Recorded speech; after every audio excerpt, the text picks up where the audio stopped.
Hi viewers, ഇന്ന് നമ്മൾ ഉണ്ടാക്കാൻ പോകുന്നത് മസാല ചിരട്ടപ്പുട്ടാണ്. അതിന് വേണ്ടിയിട്ടുള്ള സാധനങ്ങൾ എന്തൊക്കെയാണെന്ന് നോക്കാം. നമ്മൾ ഉരുളക്കിഴങ്ങ്, ക്യാരറ്റ്, പീസ് ഇത് മൂന്നും ചെറുതായിട്ടായിരുന്നു വേവിച്ച് വെച്ചിട്ടുണ്ട്. അതിൻ്റെ കുറച്ച് സ്റ്റോക്കും ഉണ്ട്. ഒരു സവാള, 5 ഉള്ളി ചെറുതായിട്ട് അരിഞ്ഞിട്ടുണ്ട്. ഒരു ചെറിയ കഷ്ണം ഇഞ്ചി ചതച്ച് വെച്ചിട്ടുണ്ട്. മുളക് പൊടി, മഞ്ഞൾപ്പൊടി, മല്ലിപ്പൊടി. നമ്മളിപ്പോൾ മസാല ചിരട്ടപ്പുട്ടിലേക്ക് വേണ്ട മസാലയാണ് ആദ്യം തന്നെ തയ്യാറാക്കാൻ പോകുന്നത്. അതിൻ്റെ ഇൻഗ്രീഡിയൻസാണ് നമ്മളിപ്പോൾ കണ്ടത്. നമ്മുടെ ചട്ടി ചൂടായിട്ടുണ്ട്. അതിലേക്ക് ആദ്യം തന്നെ നമുക്ക് ഒരു 1/2 സ്പൂൺ ബട്ടർ ചേർത്ത് കൊടുക്കാം. അതിലേക്ക് 2 സ്പൂൺ വെളിച്ചെണ്ണ, സവാളയും ഇഞ്ചിയും ചേർത്ത് വഴറ്റാം. ഇപ്പോൾ നമ്മുടെ സവാള നന്നായിട്ട് സോട്ടായിട്ടുണ്ട്. ഇതിലേക്ക് നമുക്ക് 1.5 സ്പൂൺ മല്ലിപ്പൊടി ചേർത്ത് കൊടുക്കാം, 1/2 സ്പൂൺ മഞ്ഞൾപ്പൊടി, 1 സ്പൂൺ മുളക് പൊടി, 1/2 സ്പൂൺ ഗരം മസാല ചേർക്കുന്നുണ്ട്, 1/4 സ്പൂൺ കുരുമുളക് പൊടി ചേർക്കണം. നമുക്ക് ഇതിലേക്ക് വെജിറ്റബിൾസ് ചേർത്ത് കൊടുക്കാം. ഇപ്പോൾ നമ്മുടെ മസാല ഡ്രൈ ആയിട്ടുണ്ട്. ഇതാണ് നമ്മുടെ മസാലയുടെ പാകം.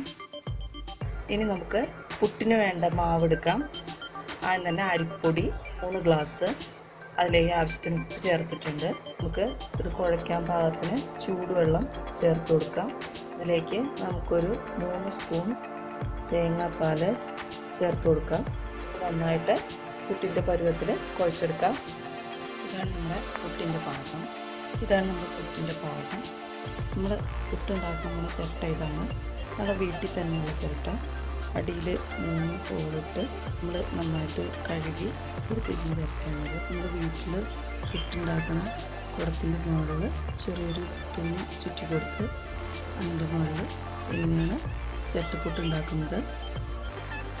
കടകളിൽ നിന്നൊക്കെ നമുക്ക് ചിരട്ടപ്പുട്ടിൻ്റെ പാത്രങ്ങൾ വാങ്ങിക്കാൻ കിട്ടും.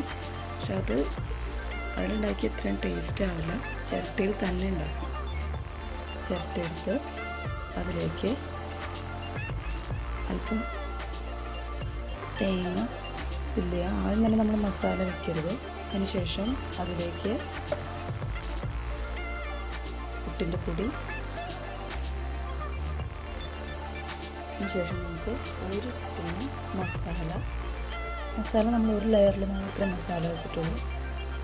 വീണ്ടും പുട്ടിൻ്റെ പൊടി, ഏറ്റവും മുകളിലായിട്ട് വീണ്ടും തേങ്ങ. എയറൊക്കെ പോകാത്ത വിധത്തിൽ ടൈറ്റായിട്ടായിരിക്കണം തുണി കുടത്തിൻ്റെ ചുറ്റും മൂടാനായിട്ട്. അതിനുശേഷം ഏതെങ്കിലും അതിന് സ്യൂട്ടബിളായിട്ടുള്ളൊരു പാത്രം വെച്ച് നമുക്ക് മൂടാം. അമ്മൂമ്മമാരൊക്കെ ഉണ്ടാക്കുന്ന വിധത്തിലുള്ള യഥാർത്ഥ ചിരട്ടപ്പുട്ടാണ്. ഇത് വളരെ ടേസ്റ്റിയാണ്.